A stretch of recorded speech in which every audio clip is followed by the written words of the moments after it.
ನಮಸ್ಕಾರ ಸ್ನೇಹಿತರೆ, ಎಲ್ಲರಿಗೂ ಸಂಚಾರಿ ಸುದ್ದಿ ಯೂಟ್ಯೂಬ್ ಚಾನೆಲ್ಗೆ ಸ್ವಾಗತ. ಈ ಒಂದು ವಿಡಿಯೋದಲ್ಲಿ ಮಳೆ ಮುನ್ಸೂಚನೆಗೆ ಸಂಬಂಧಪಟ್ಟಂತೆ ಹವಾಮಾನ ಇಲಾಖೆ ಕೇಂದ್ರ ಕಚೇರಿ ಬೆಂಗಳೂರಿನಿಂದ ಕೆಲವೊಂದಿಷ್ಟು ಪ್ರಮುಖವಾದಂತಹ ಅಪ್ಡೇಟ್ಗಳು ಲಭ್ಯವಾಗ್ತಾ ಇದಾವೆ ಸ್ನೇಹಿತರೆ. ಹೌದು ಸ್ನೇಹಿತರೆ, ರಾಜ್ಯದಲ್ಲಿ ಕಳೆದ ಸುಮಾರು ಒಂದು ವಾರದಿಂದ ಮತ್ತೆ ಮಳೆ ಪ್ರಮಾಣ ತೀವ್ರವಾಗಿ ಕಡಿಮೆಯಾಗಿದ್ದು, ಈ ಹಿಂದೆ ಸುಮಾರು ಕರಾವಳಿ ಮತ್ತು ಮಲೆನಾಡು ಭಾಗದಲ್ಲಿ ಸ್ವಲ್ಪ ಪ್ರಮಾಣದಲ್ಲಿ ಮಳೆಯಾಗಿತ್ತು ಸ್ನೇಹಿತರೆ. ಸೊ ಅದನ್ನ ಹೊರತುಪಡಿಸಿದ್ರೆ ರಾಜ್ಯದ ಬಹುತೇಕ ಜಿಲ್ಲೆಗಳಲ್ಲಿ ಸುಮಾರು ರಾಜ್ಯದ 18 ಜಿಲ್ಲೆಗಳಲ್ಲಿ ಮಳೆ ಪ್ರಮಾಣ ಕಡಿಮೆಯಾಗಿದ್ದು ಬರಗಾಲದಂತಹ ಪರಿಸ್ಥಿತಿ ಉಂಟಾಗಿದೆ.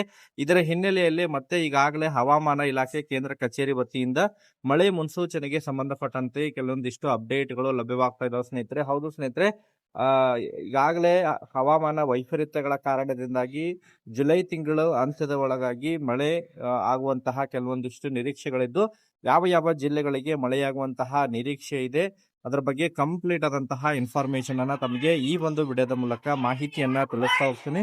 ವಿಡಿಯೋ ಕೂಡ ತಮಗೆ ಸಹಾಯ ಆಗಲಿದೆ ಸ್ನೇಹಿತರೆ. ಸೊ ಆ ಕಾರಣಕ್ಕಾಗಿ ಪ್ರತಿಯೊಬ್ಬರು ಕೂಡ ತಾವು ಚಾನೆಲ್ ಅನ್ನ ಸಬ್ಸ್ಕ್ರೈಬ್ ಮಾಡ್ಕೊಂಡೇ ವಿಡಿಯೋನ ವೀಕ್ಷಣೆ ಮಾಡಬೇಕು. ಹಾಗಾದ್ರೆ ಬನ್ನಿ ಸ್ನೇಹಿತರೆ, ತಡ ಮಾಡದೆ ಈ ಒಂದು ವಿಡಿಯೋನ ಪ್ರಾರಂಭಿಸೋಣ ಸ್ನೇಹಿತರೆ. ಹೌದು ಸ್ನೇಹಿತರೆ, ಈಗಾಗಲೇ ರಾಜ್ಯದಲ್ಲಿ ಆಗಿರ್ಬೋದು, ದೇಶದಲ್ಲಿ ಎಲ್ನಿನೋ ಎಫೆಕ್ಟ್ ಕಾರಣದಿಂದಾಗಿ ಈ ವರ್ಷ ವಾಡಿಕೆಗಿಂತನೂ ಕೂಡ ಭಾರಿ ಪ್ರಮಾಣದಲ್ಲಿ ಮಳೆ ಕೊರತೆ ಉಂಟಾಗಿದ್ದು, ರಾಜ್ಯದ ಸುಮಾರು 18 ಜಿಲ್ಲೆಗಳಲ್ಲಿ ಮಳೆ ಕೊರತೆ ಉಂಟಾಗಿದೆ ಸ್ನೇಹಿತರೆ. ಈಗಾಗಲೇ ಬರಗಾಲ ಕೂಡ ಘೋಷಣೆ ಮಾಡಬೇಕು ಎನ್ನುವಂತಹ ರೈತರು ಕೂಡ ಪಟ್ಟಣ ಹಿಡಿದಿದ್ದಾರೆ. ಅದಕ್ಕೆ ಸಂಬಂಧಪಟ್ಟಂತೆ ರಾಜ್ಯದ ಮುಖ್ಯಮಂತ್ರಿ ಆಗಿರುವಂತಹ ಡಿ.ಕೆ. ಶಿವಕುಮಾರ್ ಅವರು ಕೂಡ ಈಗಾಗಲೇ ಪ್ರಧಾನಿಯವರಿಗೂ ಕೂಡ ಪತ್ರವನ್ನ ಕೂಡ ಬರೆದಿದ್ದಾರೆ ಸ್ನೇಹಿತರೆ. ಅದನ್ನ ಕೇಂದ್ರದ NDRF ತಂಡವನ್ನ ಕೂಡ ತಾವು ರಾಜ್ಯಕ್ಕೆ ಕಳುಹಿಸಿಕೊಡ್ಬೇಕು ಮತ್ತೆ ಆ ಸಮೀಕ್ಷೆಯನ್ನ ಮಾಡೋದ್ರ ಮೂಲಕ ಬರಗಾಲ ಘೋಷಣೆಯನ್ನ ಮಾಡಲಿಕ್ಕೆ ಸಹಾಯವನ್ನ ಮಾಡಬೇಕು ಮತ್ತು ಪ್ಯಾಕೇಜ್ ಅನ್ನ ಕೂಡ ಘೋಷಣೆ ಮಾಡಬೇಕು ಎನ್ನುವಂತಹ ನಿಟ್ಟಿನಲ್ಲಿ ಈಗಾಗಲೇ ಪತ್ರವನ್ನ ಕೂಡ ಬರೆದಿದ್ದಾರೆ ಸ್ನೇಹಿತರೆ. ಇದರ ಹಿನ್ನೆಲೆ ಮತ್ತೆ ಈಗ ಮಳೆ ಮುನ್ಸೂಚನೆಗೆ ಸಂಬಂಧಪಟ್ಟಂತೆ ಕೆಲವೊಂದಿಷ್ಟು ಅಪ್ಡೇಟ್ಗಳು ಲಭ್ಯವಾಗ್ತಾ ಇದಾವೆ ಸ್ನೇಹಿತರೆ. ಹೌದು ಸ್ನೇಹಿತರೆ, ಕಳೆದ ಸುಮಾರು 15 ದಿನಗಳ ಹಿಂದೆ ಅಷ್ಟೇ ಕರಾವಳಿ ಮತ್ತು ಈ ಮಲೆನಾಡು ಭಾಗದ ಕೆಲವೊಂದಿಷ್ಟು ಜಿಲ್ಲೆಗಳಲ್ಲಿ ಸ್ವಲ್ಪ ಪ್ರಮಾಣದಲ್ಲಿ ಮಳೆಯಾಗಿತ್ತು ಸ್ನೇಹಿತರೆ. ಮತ್ತೆ ಈಗಾಗಲೇ ಕಳೆದ ಸುಮಾರು ಒಂದು ವಾರದಿಂದಲೂ ಕೂಡ ಮಳೆ ಪ್ರಮಾಣ ತೀವ್ರವಾಗಿ ಕುಂಠಿತಗೊಂಡಿದೆ. ಬಟ್ ಈಗಾಗಲೇ ಅರಬ್ಬಿ ಸಮುದ್ರ ಮತ್ತು ಬಂಗಾಳ ಕೊಲ್ಲಿಯಲ್ಲಿ ಸ್ವಲ್ಪ ಪ್ರಮಾಣದಲ್ಲಿ ವಾಯುಭಾರ ಕುಸಿತದ ಪರಿಣಾಮವಾಗಿ ಮುಂಬರುವಂತಹ ಮುಂದಿನ ಸುಮಾರು 5ರಿಂದ 6 ದಿನಗಳವಾಗಿ ಕೆಲವೊಂದಿಷ್ಟು ಜಿಲ್ಲೆಗಳಲ್ಲಿ ವ್ಯಾಪಕದಿಂದ ಸಾಧಾರಣವಾದಂತಹ ಮಳೆಯಾಗುವಂತಹ ನಿರೀಕ್ಷೆ ಇದೆ ಎನ್ನುವಂತಹ ಈಗಾಗಲೇ ಹವಾಮಾನ ಇಲಾಖೆ ಕೇಂದ್ರ ಕಚೇರಿ ವತಿಯಿಂದ ಮಾಹಿತಿಗಳು ಲಭ್ಯವಾಗ್ತಾ ಇದಾವೆ ಸ್ನೇಹಿತರೆ.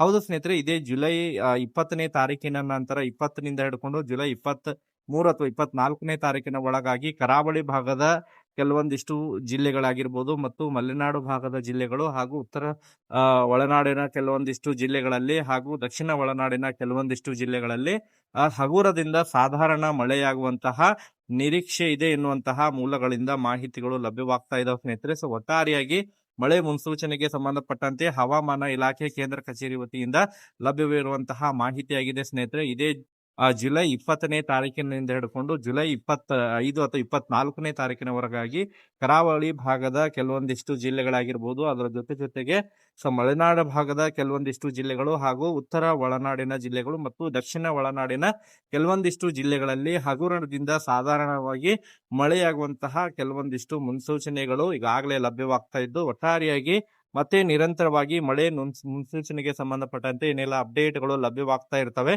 ಅದರ ಬಗ್ಗೆ ನಿರಂತರವಾಗಿ ತಮಗೆ ಮಾಹಿತಿಯನ್ನ ಕೂಡ ತಿಳಿಸುವಂತಹ ಪ್ರಯತ್ನ ಕೂಡ ಮಾಡ್ತಾ ಇರ್ತೇವೆ ಸ್ನೇಹಿತರೆ. ಸೊ ಈ ಒಂದು ವಿಡಿಯೋದಲ್ಲಿ ಇಷ್ಟೇ ಇನ್ಫಾರ್ಮೇಶನ್ ಇರೋದು.